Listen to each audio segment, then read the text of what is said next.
Thank you for taking the time for this presentation. This is Richard Klein, President of Community and Environmental Defense Services. Sligo Creek is the neighborhood stream for thousands of families. Unfortunately, much of the creek is of limited use to us humans. But thanks to the efforts of the Seven Oaks Evanswood community, Friends of Sligo Creek, the Anacostia Watershed Society, and Montgomery County, the creek is on the path to recovery. The purpose of this presentation is to ensure that every opportunity to preserve Sligo Creek is taken as the Chelsea Court site is developed. In this presentation, we'll show you how to identify opportunities to enhance erosion and sediment pollution control on the Chelsea Court site. But please do not venture onto the site. You can see much of what is needed from the adjoining streets, Ellsworth, Pershing, and Springvale. We had hoped the developer, EYA, would allow occasional supervised tours of the site, but EYA turned us down. So what's the connection between the Chelsea Court site and Sligo Creek? The map on the left shows the location of Chelsea Court within the Sligo Creek watershed. A network of pipes carries runoff from the site to Sligo Creek. The pipe system begins at storm drain inlets like the one pictured here in the lower right at Ellsworth and Springvale. After runoff enters this inlet, it follows the red line you see here. The runoff travels in buried pipe that continually slopes down to Sligo Creek. Our goal is to prevent muddy water from entering this inlet. The 31-sheet Chelsea Court Erosion Sediment Control Plan will achieve this goal if fully implemented. The plan can be downloaded at the address you see along the bottom of this slide. Like all such plans, it must conform to the Maryland Standards and Specifications for Soil Erosion Sediment Control, which you see in the lower left. All in all, this is a pretty good plan. If the applicant adheres to all it requires, then relatively little sediment will leave the site, and thus far compliance has been good. The publication on the left covers everything you'll hear in this presentation in even greater detail. It can be downloaded from the CEDS Watershed Audits webpage, which is at ceds.org/audit. You'll find the form on the right at the back of the publication. The form prompts you for each of the factors that determine erosion sediment control effectiveness. During this presentation, I suspect many questions will arise. I think you'll find most are answered by subsequent slides. The erosion sediment control plan is divided into three phases. 1. The initial site clearance and perimeter control phase. 2. Building construction phase. Then the completion and permanent stabilization of the site. The rest of this presentation will focus on phase 1 plan you see here, which is the most important at this time. To orient you, the Phase 1 plan is on the left with an aerial photo of the site to the right. At the bottom is a photo of the site taken from the library across Ellsworth Drive. The red arrow points to the direction the camera was pointing. The central theme of this presentation is that exposed soil equals pollution. Based upon a vast amount of scientific literature, the only way to protect aquatic ecosystems is to ensure that disturbed soils are protected or stabilized from erosive forces. Stabilization reduces off-site sediment pollution by 90 to 99%. Perimeter controls, like the failing black silt fence you see here, can retain a third to half the sediment on site. Stabilization is usually achieved by applying a temporary layer of straw mulch, then establishing grass on areas not slated for disturbance in the near future. The mulch must be thick enough to obscure underlying soils, then reapplied as the straw degrades. A vegetative cover, usually grass, must be established in areas that won't be disturbed for a while. The vegetation should then achieve a 95% cover within 4 to 8 weeks during the growing season, March to October. These stabilization requirements are part of the Erosion Sediment Control Plan and appear on Sheet 2. The Montgomery County Department of Permitting Services is the primary agency enforcing this plan. Here are the most common perimeter controls. Of course, they are located along the downslope perimeter of the area to be disturbed and are designed to capture all runoff from exposed soil or to prevent runoff from other areas onto exposed soil. In the lower left is a sediment trap. In the upper right, we have Van Vorche, who's just found a big hole in the silt fence. The lower right silt fence filled with mud, then was overtopped by sediment-laden runoff that entered a nearby stream. In general, perimeter controls keep a third to half the sediment pollution on site. They are best at trapping sands and coarser silt particles. Here we see the sediment trap from the previous slide. Note that muddy water is standing in the trap. This is caused by clay particles which take a very long time to settle. As a result, most don't settle, so you may see muddy water flowing from a trap that is working just fine. But if the area draining to the trap is well stabilized with a thick layer of mulch or a dense growth of grass, then you shouldn't see much in the way of muddy water leaving the site. In other words, muddy water may signal exposed soil somewhere on the site. Okay, now that you have a basic understanding of erosion sediment control, we'll go through each of the major requirements of the Phase 1 plan. Sheet 3 of the plan contains this listing of events that must occur in order to develop the site in a way that minimizes off-site sediment pollution. The sequence of construction also provides the timing and duration of each step. First, the applicant was required to protect trees slated for preservation with orange plastic fence. These tree preservation areas are outlined with red in the slide. This was done.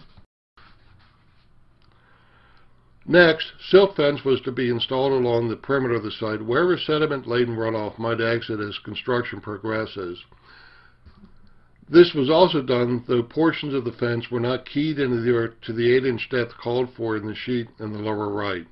These standards and specifications for silt fence appear on sheet 9 of the plan. Also, a foot or two of exposed soil had not been protected upslope of the fence, which has since been corrected. The plan calls for the installation of a single sediment trap within the red circle you see on the slide. The trap will resemble that pictured here. Initially, the trap must retain a wet storage area 1.5 feet deep. When sediment accumulates to half of this depth, then the trap must be cleaned to the original volume. It's unlikely you'll be able to see the trap from the adjoining public areas. Please do not enter onto the site. If all disturbed soils are quickly stabilized with mulch or grass, then the sediment trap almost becomes irrelevant. Once the trap is installed, a system of earth ridges or dikes will be installed along any point where site runoff may flow. Of course, the purpose is to ensure that all sediment-laden runoff flows to the sediment trap. The location of these runoff collection measures is shown with the red lines on the slide. The photo is of a typical earth dike. There should never be any low spot, breach, or other low point along the dike where runoff could exit before reaching the sediment trap. The proposed vehicle wash area must also be upslope and drain to the dike so muddy wash waters are carried to the trap. Once all of these perimeter controls are installed, any remaining exposed soils must be mulched and seeded. A dense growth of grass should then appear in 4 to 8 weeks following the seeding. If grass coverage is less than 95%, then another treatment will likely be required. At this point, interior clearing and grading of the site can begin. The plan calls for quickly bringing the interior of the site up to the point where building may begin. This point is known as rough grade. Here we see a hillside in the upper right before grading. Through cutting, filling, and grading, the site is leveled out and brought to the elevations where road, parking lot, and building construction can begin, along with utility installation. Once rough grade is reached, you'll see building foundations appear, along with road or parking lot beds. Here you see Note 5 from the sequence of construction. This note calls for EYA to carry out rough grading in a way that allows for stabilization in the shortest time possible. This is best done by bringing portions of the site up to rough grade, applying stabilization, then moving on to the next area. Hopefully EYA will meet the minimum shown in the timeline above, 18 days. However, these timelines are truly guidelines and are subject to change. Delays due to weather and plane inconsistencies are common. DPS does not hold the contractor responsible for these unforeseen difficulties. That being said, the inspector may make minor modifications to the construction sequence or the sediment controls to keep the project moving forward, provided these changes do not diminish the effectiveness of the sediment control plan. If EYA does meet the 18-day goal, then we're going to throw a celebration party for EYA and the county inspectors.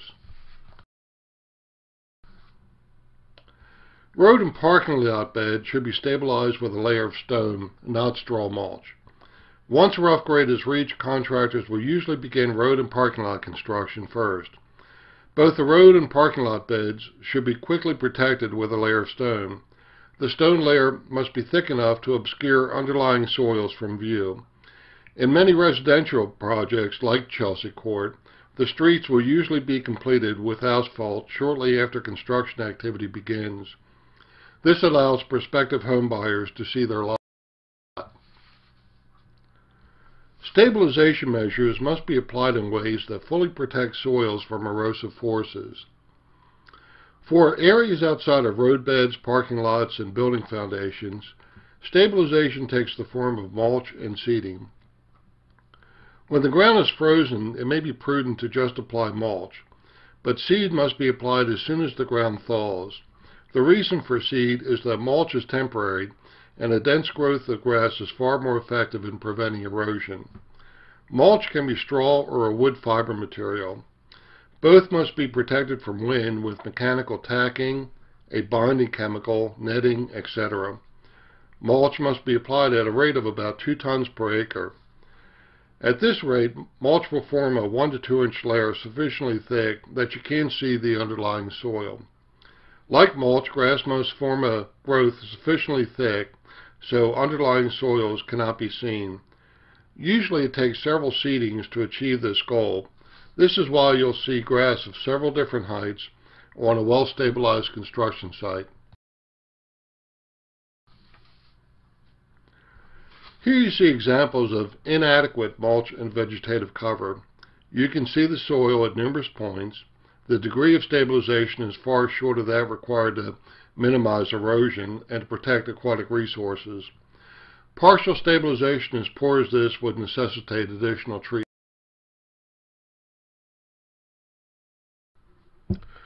Construction plans are supposed to be designed so a site can be cleared and brought up to rough grade in a short period of time. But this doesn't always happen, and it makes no sense to apply mulch, seed, or stone to an area that will be under several feet of earth next week.